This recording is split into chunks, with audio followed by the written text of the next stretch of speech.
are on the banks of River Ganges, the holiest river in India, which flows through the northern Indo-Gangetic plains. The holy city of Varanasi, located on her banks, is one of the oldest living cities in the world. For centuries, Hindus and Buddhists across India have come here to attain knowledge and liberation from the cycle of birth and death. As Mark Twain famously stated, Banaras is older than history, older than legend, and looks twice as old as both put together. Banaras stands true to his word because of her ability to pick up nuances of every time and age and preserve it for time immemorial. Here, you will find the solitude required for meditation, the tranquility and serenity that allows you to do some soul searching, in strong contrast to the robust atmosphere of trading and a vast melee of opportunities that are available for all kinds of people. One evening, as I stood on the banks of the river Ganges for the evening aarti, I came across this group of people who were trying to generate awareness on the cleanliness of the river banks. They were requesting people to pick up their discarded puja or prayer materials once their rituals were over. On contacting these people, I was delighted to note that the group consisted of scores of people who went on rounds throughout the city to clean up ponds, roads, and help free disputed public properties like schools. I was enamored by the effort they put in, and so I prolonged my stay there, got involved with their activities, and resolved that I would help make a difference by documenting their efforts in order to mobilize thought and action in other cities. The city of Banaras grew over what was forest undulated land, which had natural drainage lines leading into the Ganges, marked by ponds and lakes. These water bodies used to provide a continuous source of drinking water for the people. With the advent of urbanization and rapid growth of buildings, the natural drainage lines got blocked, further leading to the shrinkage of these water bodies. Haphazard construction in an unplanned manner led to the discharge of untreated sewage from various colonies directly into the water bodies. With their choked natural drainage lines, these water bodies were not getting filled up in the monsoons, and the quality of the water deteriorated, making it unfit for humans and animals alike. Slowly, the ponds became dumping grounds for garbage and construction materials and thus got filled up. Presently, most of the ponds have completely lost their existence, whereas others are struggling with meager amounts of water. It is very easy for citizens to expect the municipal bodies and the government to maintain and do the upkeep of these water bodies. However, due to the dense population of Varanasi generating its daily load of waste, this task is easier said than done by the official machinery, who always seem to have their hands full. Most citizens content themselves with blaming the government, and fewer still who care to change the situation come forward. It was during 2007 that I came across this unusual group of people who took on this seemingly difficult task. Mr. Malviya recalls that their group carried out extensive studies in the holy texts of Banaras and identified the existence of 100-odd ponds within the city that had over the years suffered neglect. He took the matter to the bench at the High Court, which directed the local authorities to restore the ponds. However, most of these ponds, located in prime localities, having a present-day market value of around 50 crore rupees, had already been taken over by the local land mafia, who had constructed on the pond, leading to various court cases over the disputed lands. Out of these 100-odd water bodies, Mr. Lalit Malviya and his team identified 10 to 12 of them which had the scope of rejuvenation and had no court cases pending over them. पहले हम लोगों की संख्या तकरीबन 7-8 के करीब थी, फिर धीरे धीरे 20, 25, 30 इस तरह कारवा बढ़ता गया। फिर हम लोगों ने मोबिलाइजेशन का कार्यक्रम शुरू किया जनता के बीच में, फिर जनता का जुड़ाव इससे जोड़ना शुरू किया। उस वक्त ग्राउंड वाटर लेवल बहुत ही नीचे था इस एरिया का, पूरे के पूरे एरिया का। लेकिन जब हम लोगों ने श्रमदान शुरू किया, थोड़े से स्पेस बनना शुरू हुआ, जनता भी इकट्ठा होना शुरू हुई, तो ये धीरे धीरे कुंड का एक स्वरूप आने लगा। और स्वरूप के आने के बाद फिर जब पहली बारिश आई 2008 में, तो उसके बाद ग्राउंड वाटर लेवल काफ़ी ज़्यादा इंक्रीज़ हुआ यहाँ पे। तो अगल बगल के जो हैंड पंप वगैरह थे जो सूख गए थे वो सब रिचार्ज हुए, वापस कुओं में पानी आ गया, हैंड पंप पे पानी आ गया, तो उससे जनता थोड़ी सी उत्साहित और हुई। तो जब गहराई धीरे धीरे बढ़ने लगी ना, तो नीचे जल स्रोत अपने आप आने लगे। जो ज़मीन के जल स्रोत थे वो देखिए वहाँ से भी पानी अपने आप बह रहा है, यहाँ से भी बह रहा है, ये सब ज़मीन के अंदर से निकल रहा है पानी, क्योंकि बाहर के लेवल से, सड़क के लेवल से और ऊपर के लेवल से ऑलरेडी ये 15 फीट नीचे है।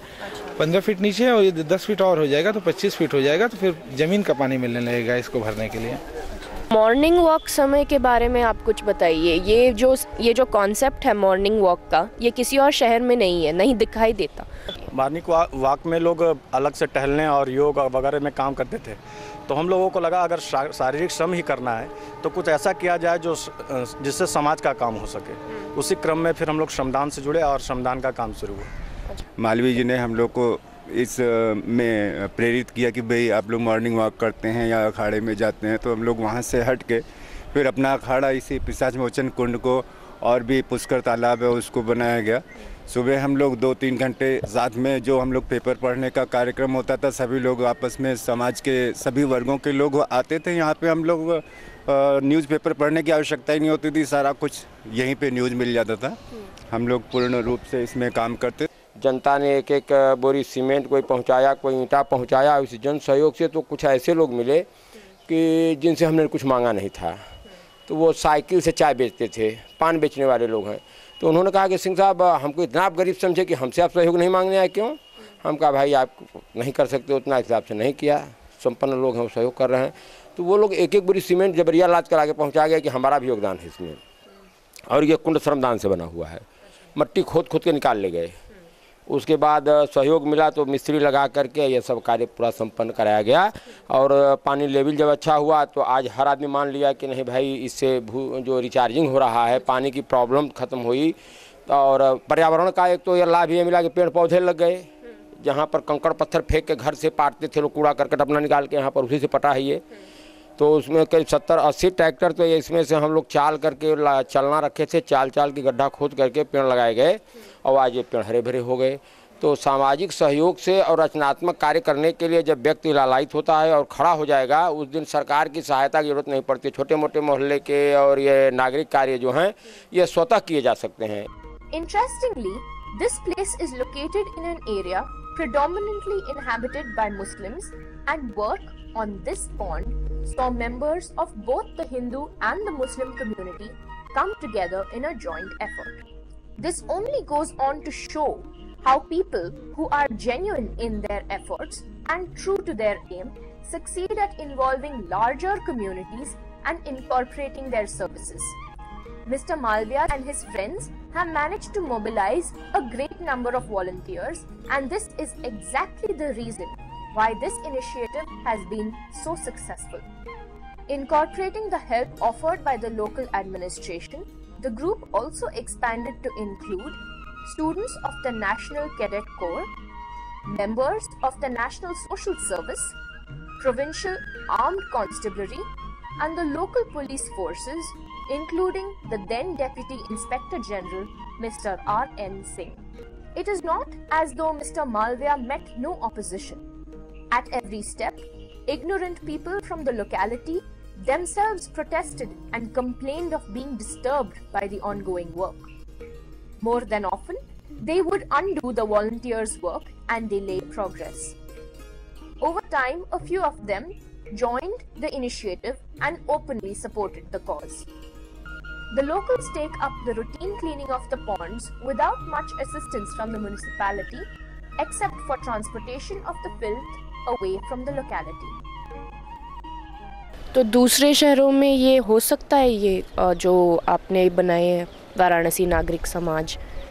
हर जगह काम किया जा सकता है और ये बिना यही एक तरीका भी है समाज के लोगों को काम करने के लिए। सबके सहयोग से ही कुछ हो सकता है। केवल सरकारी तंत्र पे आश्रित रह कर कुछ नहीं किया जा सकता। नागरिकों को इसमें खुद आगे आना पड़ेगा और ये प्रयोग सफल हुआ है बनारस में। इस तरह की संस्थाएं आए, जैसे वाराणसी नागरिक समाज आया सामने, तो ये सवेरे भोर में 5 बजे 6 बजे लोग आ जाते रहे। अब हमको फ़ोन किया कि आप आइए, विजय भैया अरे 2 मिनट के लिए आ जाइए। तो अब हम इस अवस्था में हैं कि अगर हम 10 खांची माटी खोद करके फेंक रहे हैं तो नवयुवक वहाँ बर्दाश्त नहीं कर पाएगा।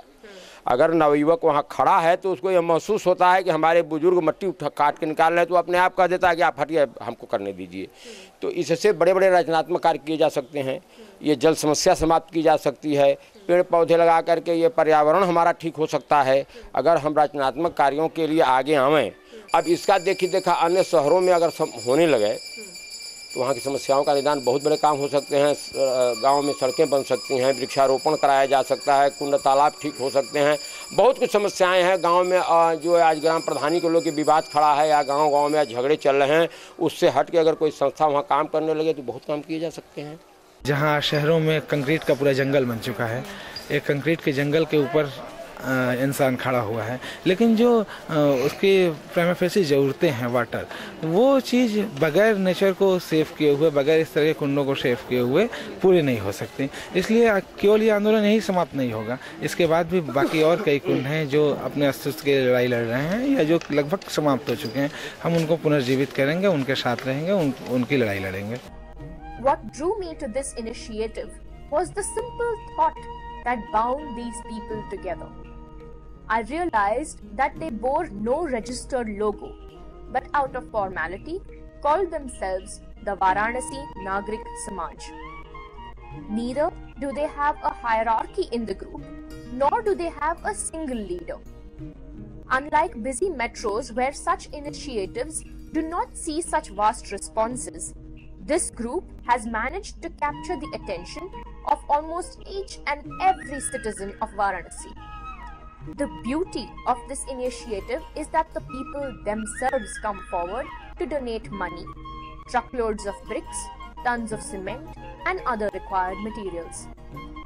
Each and every pond that has been rebuilt bears the mark of a networked community, and a very proactive one at that.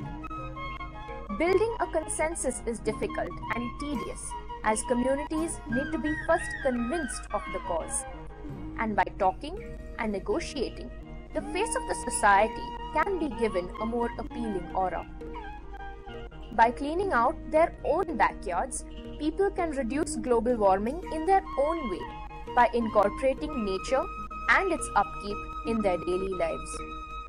What the global society at this juncture needs is a determined group of like-minded individuals like Mr. Malviya, who will make an effort, who will lead, and who will inspire. Mankind's domination over Earth has very visible effects, I am afraid. And so, initiating a positive response from local residents and creating awareness seems like a good way to go.